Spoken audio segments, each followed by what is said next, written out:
Fenomena persaingan tidak hanya terkait dengan nikotin dan tembakau, namun melibatkan proses tradisional yang unik dan memiliki peran khusus dalam budaya kehidupan sehari-hari.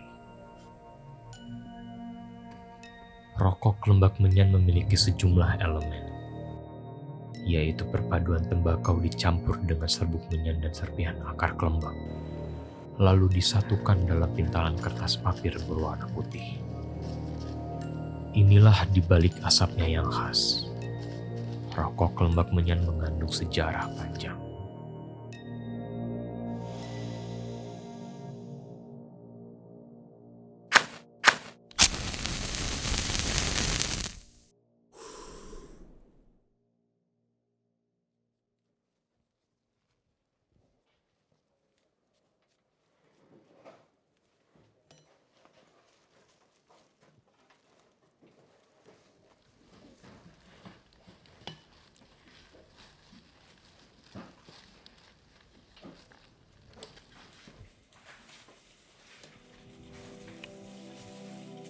Akar kelembak membawa keunikan tersendiri dalam rokok kelembak menyan.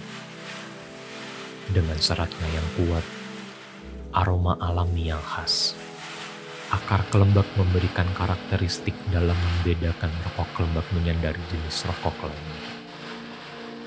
Serat yang dihasilkan menjadi bagian penting dalam proses meramu. Kelembak memberikan manfaat kesehatan tersembunyi yang diyakini memiliki sejumlah khasiat.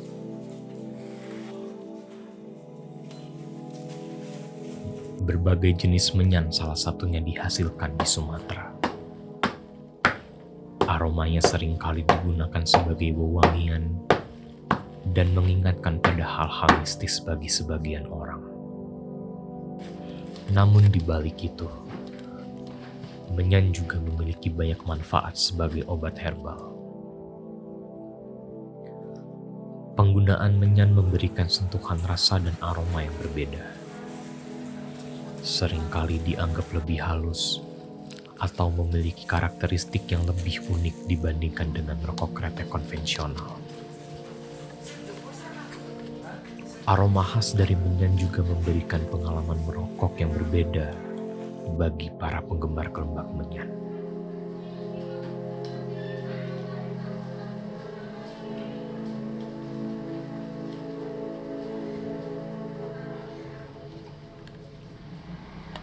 Kehadiran kelembak menyan di masyarakat setempat sudah ada sejak lama. Tradisi merokok dapat dilacak menjadi kebiasaan para raja-raja Jawa di era Mataram pada abad ke-17. Mulai dari Sultan Agung, Sunan Amangkurat I, serta Sunan Pakubuwono. Kebiasaan para raja Mataram menerima tamu, khususnya pejabat VOC, yang memakai rokok telah menjadi sebuah penyerta. Pada tahun 1938, Kebumen tercatat pernah memiliki sentra industri rokok yang memiliki ratusan pekerja. Wilayah Karasidenan era kolonial telah berkembang industri rokok kelembak menyan dengan aneka ragam nama. Namun demikian, industri rokok di wilayah Kebumen telah dimulai pada tahun 1925 di Gombong. Dalam buku Hikayat Kretek, sejarawan Ong Hok Ham mengatakan, kelembak yang pertama di Gombong, yang pada waktu itu termasuk wilayah Kabupaten Karanganyar.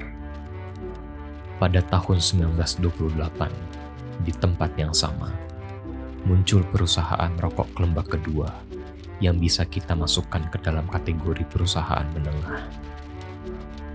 Setelah 1929, 3 buah perusahaan rokok kelembak termasuk golongan perusahaan kecil. Perusahaan rokok Sintren merupakan rokok kelembak menyan di Gombong, berjaya pada tahun 1950-an dan masih tetap bertahan hingga saat ini.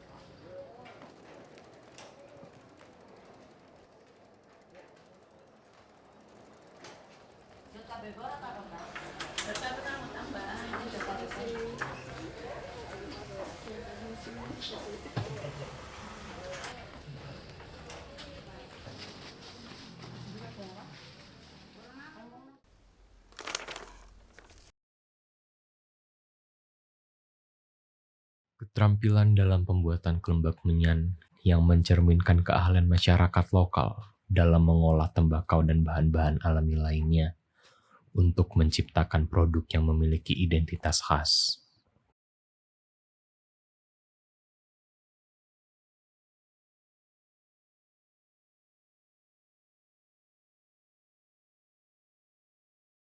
Awal mulanya itu pabrik ini pendirinya itu orang tua saya sendiri. Namanya Agus Sugianto. Nah inilah pabrik saya. Ini rokok Sintren namanya.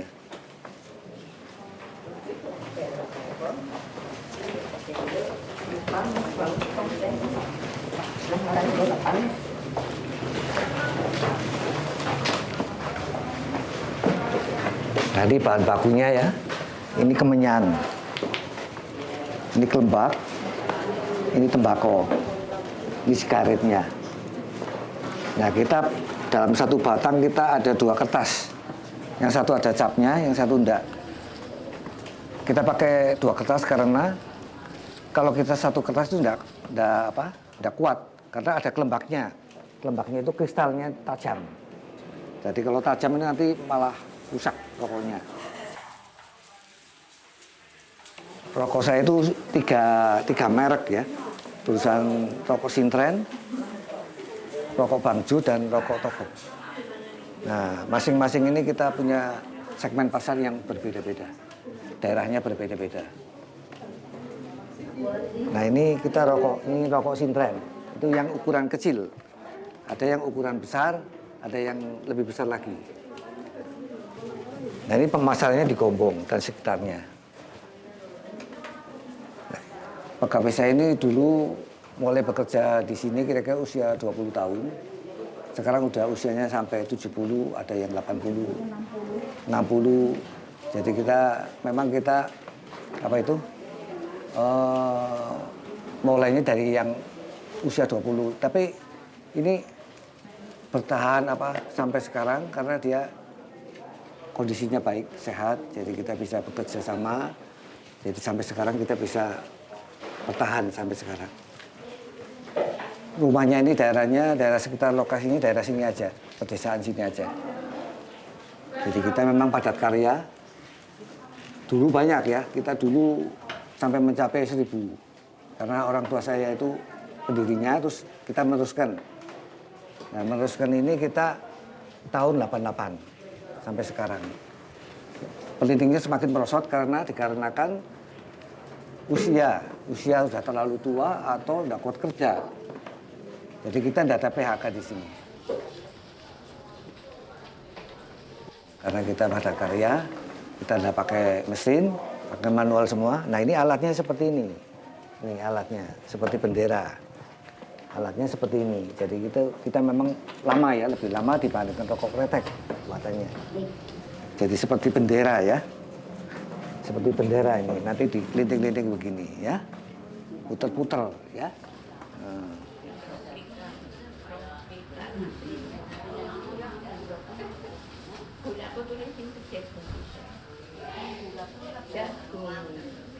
Jadi ini ya, kalau udah ngelinting, nanti dia ngepak sendiri. Satu pak itu 100 batang. Ya, kalau tempat pengebalan itu satu bal itu 10 pak. Nah, pengebalan itu orang lain yang ngepak. Kalau ini cuma pak-pakan kecil aja. Kalau bentuk bal kita ada orang lain khusus.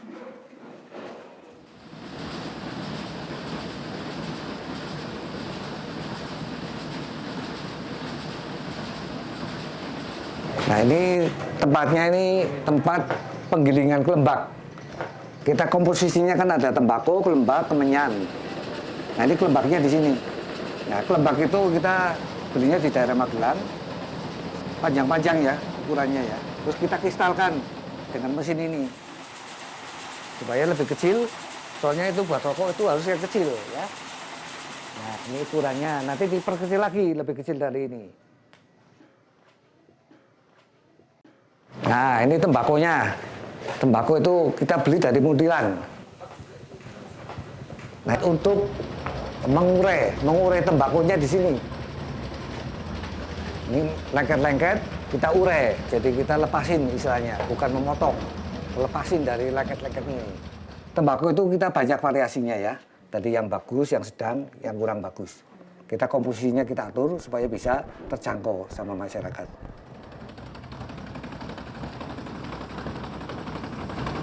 Wah, ini kemarin habis nggak panen ya, nggak panen kira-kira 3 tahunan itu. Kalau kita udah stok banyak, wah kita sudah mungkin berhenti ya. Karena 3 tahun lama banget. Untung kita stoknya banyak, jadi kita masih sekarang bisa eksis.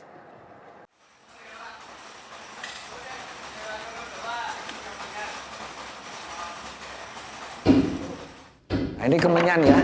Di sini kemenyan. Kemenyan itu getah ya.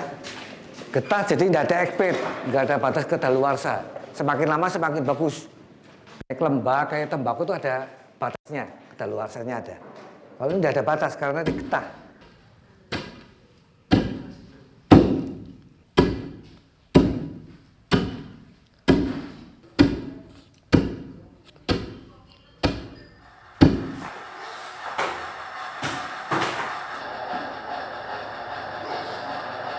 Ini yang pemotongan kertasnya ini. Kita beli itu rim-riman. Begini rim-riman. Terus kita potong.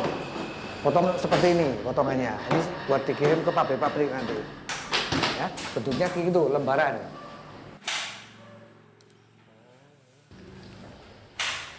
Ya, ini mesinnya juga mesin zaman dulu ya. Tahun berapa ini? 50 atau 60 nggak tahu ini. Ini sisa ya. Kalau dalam satu itu biasanya ada sisa. Nah, sisanya ini kita bisa jual.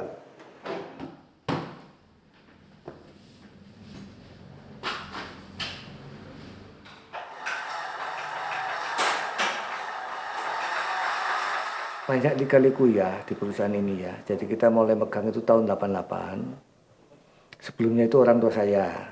Nah, dulu pernah waktu orang tua saya megang itu pernah jatuh juga. Bukan mulus ya istilahnya, pernah jatuh. Bukan karena nggak laku jatuhnya, tapi karena kalkulasinya salah. Jadi kita laku barangnya tapi nggak bisa beli barang lagi. Jadi itu pernah jatuh, terus kita perbaiki, terus bisa bangun lagi. Dan sampai sekarang saya pegang ini. Ya, saya mengalami mulai megang itu kan tahun 88. Jadi jaya-jayanya itu tahun 70 sampai 80. Jadi saya tidak mengalami masa jaya-jayanya. Nah, posisi saya waktu itu malah posisi baru kurang baik ya. Terus terang aja itu posisi baru menurun, trennya baru menurun. Tapi saya berjuang semaksimal mungkin, apapun hasilnya. Soalnya ini mandat dari orang tua saya. Jadi kita berusaha sampai sekarang bisa bertahan.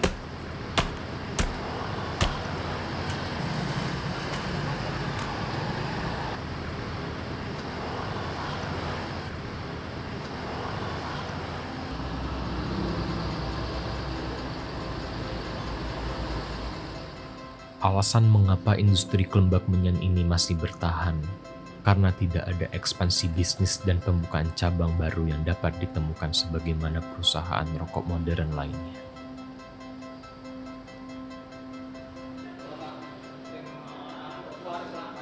Meskipun begitu, industri kelembak menyan tetap dihadapkan pada tantangan generasi muda yang lebih tertarik pada tren modern dan gaya hidup kontemporer. Kita punya banyak persaingan, terutama yang rokok kelembak menyan ya, sama-sama kelembak menyan. Kalau kretek saya kira rendah ya. Kalau kretek itu jalurnya sudah berbeda. Jadi konsumen saya nggak mungkin masuk ke kretek dan konsumen kretek juga nggak mungkin masuk ke saya. Jadi itu kita persaingannya dalam hal yang sejenis kelembak menyan sama dengan kelembak menyan. Ya kita anak muda sekarang kan banyak lari ke elektrik ya. Itu sebetulnya itu bukan perokok ya. Kalau perokok asli itu nggak mungkin ke elektrik. Misalkan rokok kelembak menyan, dia lainnya mesti ke rokok lagi. Kretek juga sama. Itu elektrik itu kan sasarannya orang yang belum pernah ngerokok. Kebanyakan itu.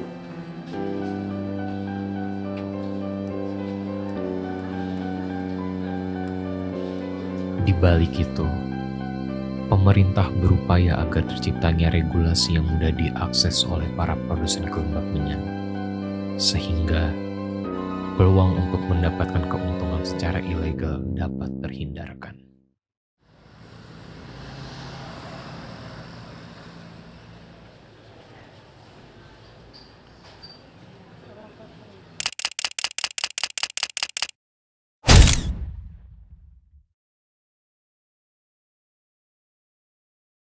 Rokok ilegal ya, itu memang dari dulu ya, zaman saya kecil ya sudah ada itu. Tapi ya terus terang aja itu buat apa, home industry lah. Buruhnya paling 1 orang, 2 orang buat makan dia. Jadi kita tahu memang itu, tapi saya kan istilahnya apa itu, kalau dia yang penting dia mau usaha lah. Kita sistemnya itu ya ada sedikit banyak untuk dia makan apa gimana, daripada dia minta-minta kan. Dia punya modal juga kan, dia punya harus nyediain tembakau, kelembak, menyan. Nah, saya kira saya juga nggak terlalu nggak terlalu didugikan lah, soalnya dia nggak sampai meluas ke kota-kota besar.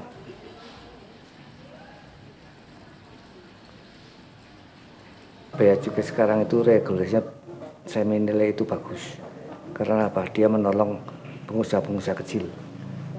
Kalau dia sasaran itu pengusaha-pengusaha besar ya, dia menaikkan cukainya ke pengusaha besar sehingga pengusaha kecil itu tidak dinaikkan. Jadi saya sangat berterima kasih.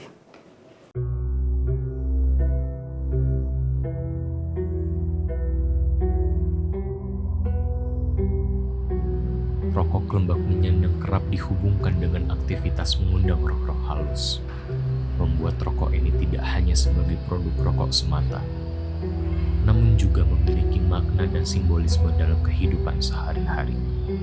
Menurut kepercayaan masyarakat tertentu, penggunaan kelembak menyan dalam ritual religius adat istiadat dapat berupa sesaji untuk menjembatani antara dimensi spiritual dengan para leluhurnya. Sebagaimana tergambar pada tempat sakral yang mewarisi secara turun-temurun dari para nenek.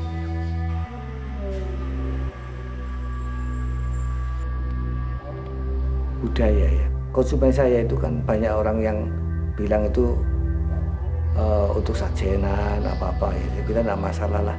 Kita istilahnya yang rokok ya ada, yang buat sajenan ya ada, itu semacam kayak tradisional ya, kita nggak apa-apa, nggak masalah. Keberadaan rokok kelembak menyan merupakan bagian dari kisah sejarah produksi ekonomi klasik di tanah Jawa yang masih bertahan hingga kini. Meskipun berkurangnya penerus yang tampil dari kalangan muda, namun kalangan tua dan tokoh-tokoh masyarakat yang masih aktif dalam menjaga keberlanjutan tradisi ini berperan penting dalam melestarikannya. Memang kalau dilihat dari prospek ya, prospek itu memang kita kurang bagus lah, karena usianya udah lanjut gitu. Tapi saya juga punya pikiran, usia lanjut kan kita nggak tahu kapan dia meninggalnya, apa kan belum tentu. Orang muda juga banyak yang meninggal duluan. Jadi kita istilahnya kita kesehatan jaminan. Jadi kita kasih obat, pengobatan supaya dia bisa sehat, bisa bekerja. Jadi saling menguntungkan gitu nantinya.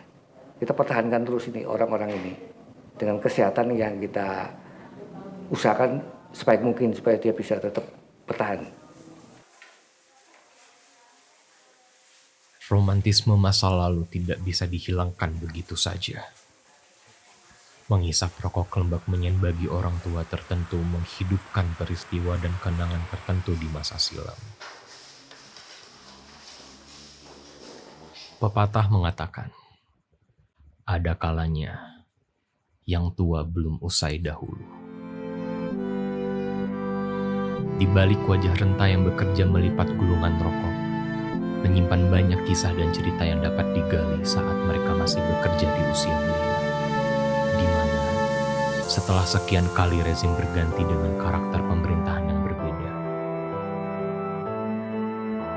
perjuangan dari peristiwa sejarah kehidupan sosial tersimpan dalam guratan wajah mereka yang semakin mengeriput, mengandung harapan-harapan pada historis kelembak menyan yang tetap bertahan sampai kapanpun.